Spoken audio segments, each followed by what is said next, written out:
ধরুন আপনি নিজে বা আপনার কাছের কেউ গুরুতর অসুস্থ হয়ে সরকারি হাসপাতালে গেলেন। প্রথমেই যেই ধাক্কাটা খাবেন, ট্রলিতে করে ডাক্তারের কাছে নিতেই কয়েকশো টাকা দিতে হবে। ডাক্তার দেখার পর ভাগ্য ভালো হলে আপনি বেড পাবেন, না হলে মেঝেতেই থাকতে হবে। পরীক্ষা নিরীক্ষা করতে হবে, কিছু হাসপাতালে হতে পারে, বাকিগুলো বাইরেই করতে হবে। ওষুধের ক্ষেত্রেও একই কথা। ভাগ্য ভালো হলে ওষুধ পাবেন, না হলে বেশিরভাগ নিজের টাকায় কিনতে হবে। পরদিন বড় স্যার রাউন্ডে আসলেন, তিনি হয়তো 5 মিনিটও দাঁড়ালেন না। সব মিলিয়ে ডাক্তারদের উপর আপনার একটা ক্ষোভ তৈরি হয়ে গেল। কিন্তু এসব কিছুর দায় কি ডাক্তারের? চাইলেই কি তিনি এর প্রতিকার করতে পারেন? হাসপাতালগুলোয় দালাল আর সিন্ডিকেটদের বিরুদ্ধে ডাক্তাররা অনেক অসহায়। আমার নিজের অভিজ্ঞতার কথা বলি।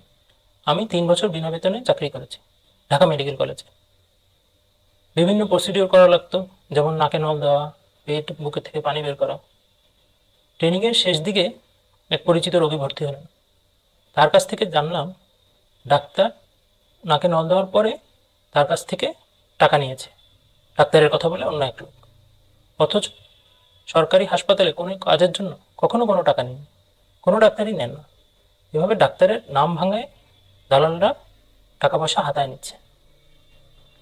খুব কষ্ট পেয়েছিলাম সেদিন। কিন্তু দালালদের বিরুদ্ধে কিছু বলা যাবে না। তারা এবং তাদের সুবিধাভোগীরা তাহলে আর হাসপাতালে ঢুকতে দেবে না।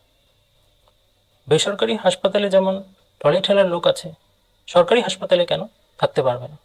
এই প্রশ্ন মনে জাগলেও কখনো উত্তর পাইনি। বেসরকারি ক্লিনিকগুলো কিন্তু দালালদের অনেক দৌরাত্ম্য। দালাল যদি কোনো রোগী নিয়ে আসে, তাহলে সে টেস্টের কমিশন যেমন পায়, অপারেশন হলে সেই ফিসের উপরও তার লাভ থাকে।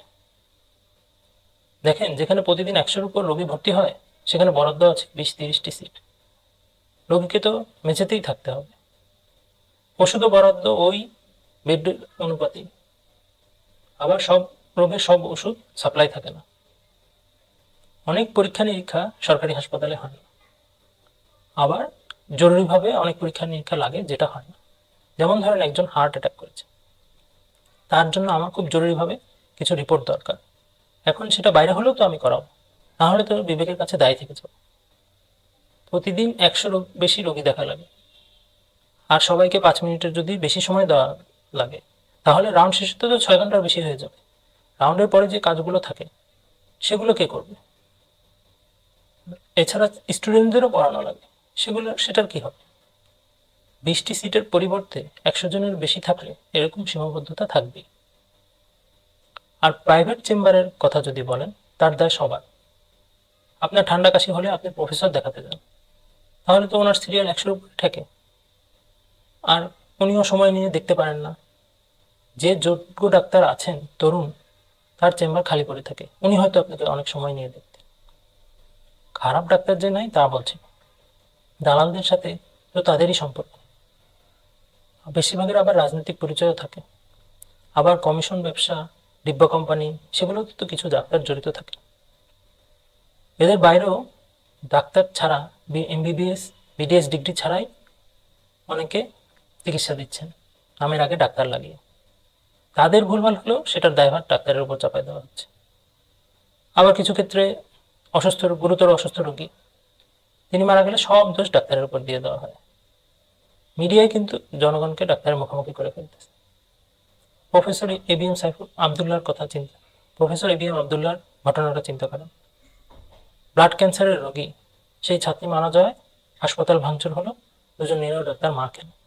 ব্লাড ক্যান্সারের রোগী তো উন্নত দেশেও মারা যাচ্ছে। একজন রোগী মারা গেলে সবচেয়ে বেশি কষ্ট পান কিন্তু ডাক্তার। কেন তিনি চাবেন যে একটা রোগীর ক্ষতি হোক? কেন তিনি চাবেন যে রোগীটা মারা যাক? বাংলাদেশের বেশিরভাগ ডাক্তারই কিন্তু সেবা করার মানসিকতা নিয়েই এই পেশায় এসেছে। এই দেশে প্রতিদিন লক্ষ লক্ষ মানুষ চিকিৎসা নিয়ে ভালো হচ্ছে। কাদের অবদান? আপনার আত্মীয় স্বজন বা বন্ধু বান্ধব কেউ যদি ডাক্তার, তাহলে আপনি আমার এই কথা প্রমাণ পাবেন। বিপদে আপদে তিনি কি আপনার পাশে এসে দাঁড়ান না? আপনার পরিচিত ডাক্তার ভালো, কিন্তু সামগ্রিকভাবে ডাক্তাররা খারাপ, এই ন্যারেটিভের সাথে আমি ইসলামোফোবিয়ার কিছুটা মিল পাই। তাদের কাছে পরিচিত মুসলিমরা ভালো, কিন্তু সামগ্রিকভাবে মুসলিমরা জঙ্গি, সন্ত্রাসী। সেই ন্যারেটিভও কিন্তু তৈরি হয়েছে মিডিয়ার মাধ্যমে। এই যে ডাক্তারদের সাথে জনগণের দূরত্ব তৈরি হয়েছে, এতে ডাক্তারদের যেমন সম্মান কমে যাচ্ছে, আর রোগীরাও কিন্তু ডাক্তারদের প্রতি বিশ্বাস হারিয়ে প্রতারকের খপ্পরে পড়ছে। ক্ষতিগ্রস্ত কিন্তু সবাই হচ্ছে। দেশ সংস্কারে স্বাস্থ্য খাতের সব জঞ্জাল দূর করতে হবে। হাসপাতালগুলো থেকে দালাল আর সিন্ডিকেট চিহ্নিত করে উৎখাত করতে হবে। স্বাস্থ্য খাতে কেনাকাটায় বিশাল দুর্নীতি হয়, এই দুর্নীতি রোধ করতে হবে। দুর্নীতিবাজদের বিরুদ্ধে ব্যবস্থা নিতে হবে। স্বাস্থ্য খাতে বরাদ্দ আরো বাড়াতে হবে। সেই টাকায় হাসপাতালের সিট বাড়াতে হবে। সেই অনুপাতে ডাক্তার, নার্স, ওষুধপত্র, পরীক্ষা নিরীক্ষা সবকিছুর ব্যবস্থা করতে হবে। মানহীন ক্লিনিকগুলোর বিরুদ্ধে ব্যবস্থা নিতে হবে। কমিশন ব্যবসা নিষিদ্ধ করতে হবে। ওষুধ নীতিমালা ঠিক করে ওষুধের দাম নির্ধারণ করে দিতে হবে এবং মানহীন ওষুধ কোম্পানিগুলো বন্ধ করে দিতে হবে। মেডিকেলের সিলেবাসে ইথিক্স এবং কমিউনিকেশন আলাদাভাবে গুরুত্ব দিয়ে পড়াতে হবে। উদাহরণ দেখাতে হবে। ছাত্র চিকিৎসকদের মধ্যে দলীয় রাজনীতি বন্ধ করতে হবে। প্রাথমিক স্বাস্থ্যসেবাকে শক্তিশালী করতে হবে।